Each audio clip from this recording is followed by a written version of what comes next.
नमस्कार दोस्तों, वीडियो अंत तक देखिएगा। बहुत इम्पोर्टेंट क्वेश्चन है। तो अगर आपने अब तक चैनल सब्सक्राइब नहीं किया है तो चैनल सब्सक्राइब कर लीजिए ताकि आने वाले हर नए वीडियो की अपडेट आपको मिलती रहे। ओके, चलिए शुरू करते हैं वीडियो। आज का पहला क्वेश्चन, भारत में राष्ट्रपति का पद लगभग किसके बराबर होता है?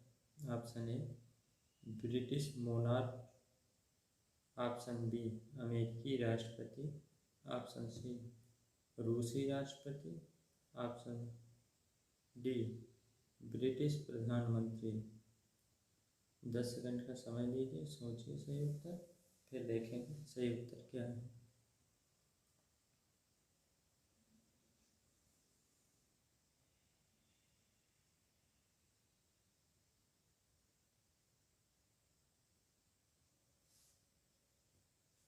चलिए देखते हैं सही उत्तर क्या है।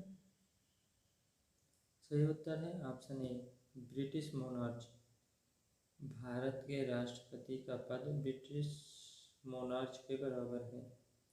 ओके, अगला क्वेश्चन, निम्नलिखित में से अफगानिस्तान का कौन सा शासक सुधारवादी थे जिसमें अफगानिस्तान के कूटनीतिक संबंध अन्य देशों के साथ स्थापित किए?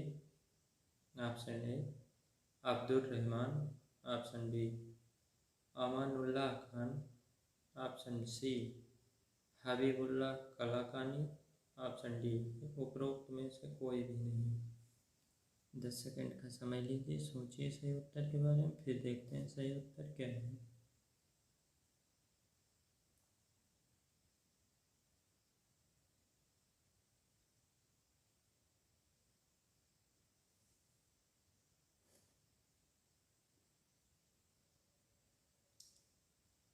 चलिए देखते हैं सही उत्तर क्या है। सही उत्तर है ऑप्शन बी अमानुल्लाह खान। अमानुल्लाह खान 6 जून 1926 से 24 फरवरी 1929 तक अफगानिस्तान के शासक थे। उन्होंने अफगानिस्तान में शिक्षा, व्यापार और समान अधिकारों की व्यवस्था की थी।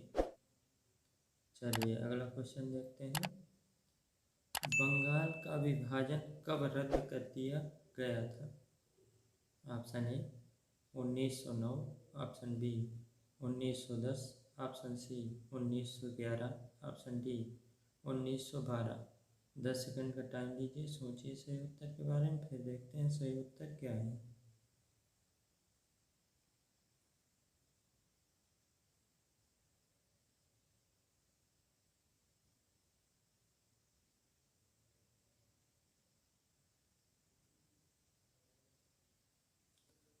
चलिए देखते हैं सही उत्तर क्या है।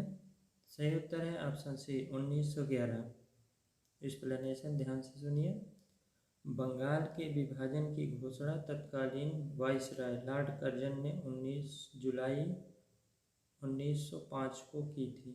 16 अक्टूबर 1905 को बंगाल का विभाजन कर दिया गया। राजनीतिक विरोध के बाद 12 दिसंबर 1911 को बंगाल का पुनः एकीकरण कर दिया गया। ओके, अगला क्वेश्चन, अविभाजित भारत के लिए चुनी गई कैबिनेट असेंबली की पहली बैठक कब हुई थी? Option A 3 June 1946, option B 6 June 1946, option C 9 June 1946, option D 12 June 1946। 10 second का समय लीजिए, सोचिए सही उत्तर के बारे में, फिर देखते हैं सही उत्तर क्या है।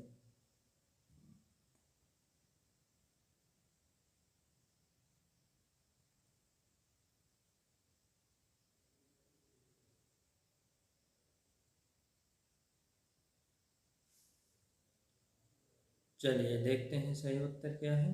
सही उत्तर है option C 9 June 1946। Cabinet assembly की स्थापना 6 दिसंबर 1946 को हुई। 24 दिसंबर 1950 को कैबिनेट असेंबली का विघटन कर दिया गया था। ठीक है, ओके, चलिए अगला क्वेश्चन देखते हैं। पश्चिम भारत में पुनर्जागरण का पिता किसे कहा जाता है? Option A B.M. Malabari, option B M.G. Ranade, option C R.G. Bhandarkar, option D K.T. Telang. 10 second का टाइम लीजिए, सोचिए सही उत्तर के बारे में, फिर देखते हैं सही उत्तर क्या है।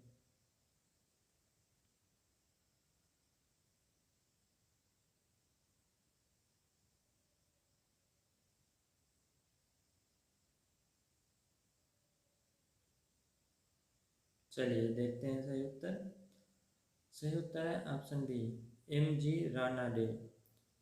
महादेव गोविंद रानाडे प्रसिद्ध विद्वान, लेखक व समाज सुधारक थे। उन्होंने जाति प्रथा, छुआछूत व विधवा पुनर्विवाह जैसे मुद्दों के लिए कार्य किया। ओके, अगला क्वेश्चन। 19वीं यंग बंगाल मूवमेंट के प्रणेता कौन थे?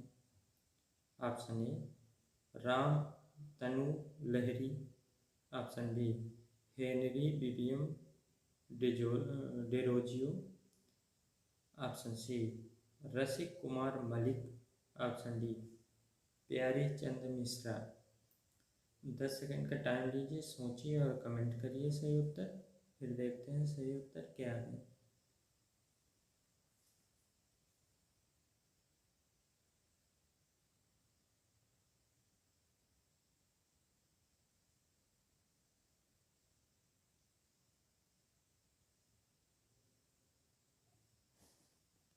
चलिए देखते हैं सही उत्तर क्या है। सही उत्तर है option B Henry Vivian Derozio. Henry Vivian Derozio Hindu college Calcutta में सहायक मुख्याध्यापक थे। उन्होंने बंगाल में पश्चिमी शिक्षा व विज्ञान का प्रसार बंगाल के युवाओं में किया। उनके अध्यापन से बंगाल में बौद्धिक बदलाव आया। इस बदलाव को यंग बंगाल मूवमेंट कहा जाता है।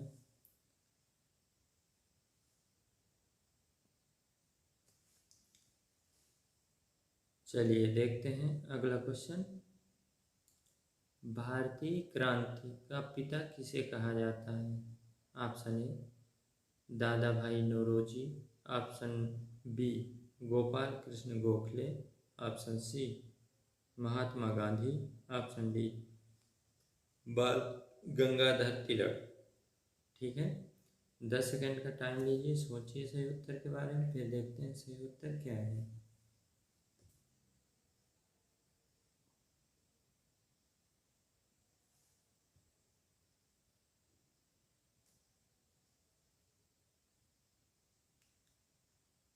चलिए देखते हैं सही उत्तर क्या है। सही उत्तर है ऑप्शन डी बाल गंगाधर तिलक। बाल गंगाधर तिलक 1890 में कांग्रेस में शामिल हुए। वैलेंटाइन चिरोल ने उन्हें भारतीय क्रांति का पिता कहे थे। तिलक ने सबसे पहले स्वराज की मांग की थी। आप एक्सप्लेनेशन दोबारा पढ़ लीजिए। ठीक है, चलिए अगला क्वेश्चन। गांधी जी के सिद्धांतों की नींव क्या थी? ऑप्शन ए पूंजीवाद, ऑप्शन बी समाजवाद, ऑप्शन सी नैतिकता, ऑप्शन डी धर्म। 10 सेकंड का टाइम लीजिए, सोचिए सही उत्तर के बारे में, फिर देखते हैं सही उत्तर क्या है।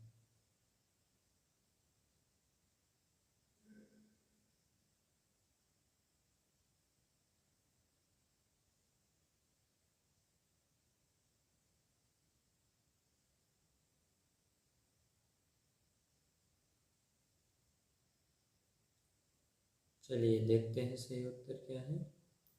सही उत्तर है ऑप्शन सी नैतिकता। गांधी जी के गांधी जी नैतिकता पर आधारित थे। उनके जीवन में हिंदू और जैन धर्म के सिद्धांतों का काफ़ी प्रभाव रहा। इसके अतिरिक्त वे लियो टॉल्स्टॉय, जॉन रस्किन और थोरो से भी काफ़ी प्रभावित थे। जॉन रस्किन के निबंध अनटू दिस लास्ट का उनके जीवन पर बहुत प्रभाव पड़ा। आप एक्सप्लेनेशन दोबारा पढ़िए। चलिए अगला क्वेश्चन। भारतीय राष्ट्रीय कांग्रेस के पहले मुस्लिम अध्यक्ष कौन थे? Option A Hakim Ajmal Khan, option B Abul Kalam Azad, option C Rafi Ahmed Kidwai, option D Badruddin Tyabji. चलिए 10 सेकंड का टाइम लीजिए, सोचिए सही उत्तर और कमेंट करिए, फिर देखते हैं सही उत्तर क्या है।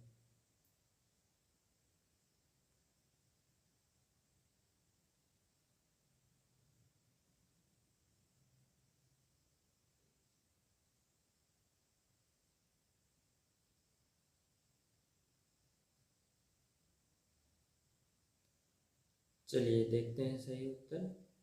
सही उत्तर है ऑप्शन डी बदरुद्दीन तैयबजी। बदरुद्दीन तैयबजी बॉम्बे में पहले भारतीय बैरिस्टर थे। वे दूसरे भारतीय मुख्य न्यायाधीश थे।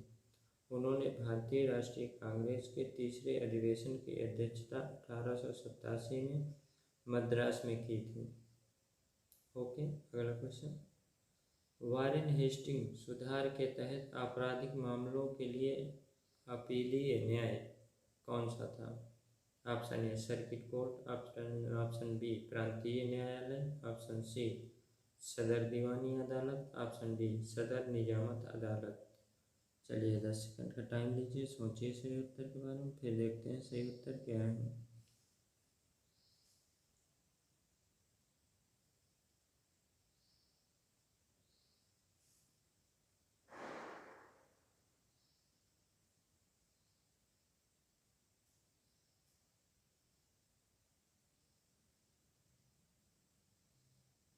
चलिए देखते हैं सही उत्तर क्या है।